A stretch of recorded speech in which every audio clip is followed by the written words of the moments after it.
प्रशांत पडोळे यांनी जे वक्तव्य केलं आहे खरं तर बालिशपणाचं आहे। शेतकऱ्यांना आमचं सरकार मदत करत आहे।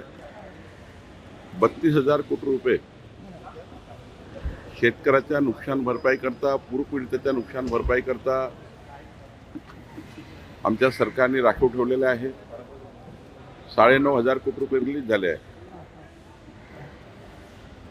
प्रशांत पडोळे हे ॲक्सिडेंटल खासदार आहे आणि त्यामुळं बोलताना जरा तारतम्य सांभाळलं पाहिजे।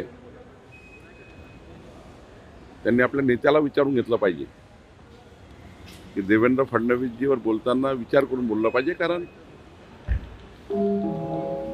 पहिल्यांदा ॲक्सिडेंटल खासदार झाल्यामुळं आणि काही त्या ठिकाणी प्रगल्भता नसल्यामुळं, कुठलीही प्रगल्भता नाही आहे आणि त्यामुळं प्रगल्भ व्यक्तींनी एखाद्या वेळी बोललं तर ठीक आहे, पण असे लोक बोलतात हे बालिशपणाचे लक्षण आहे।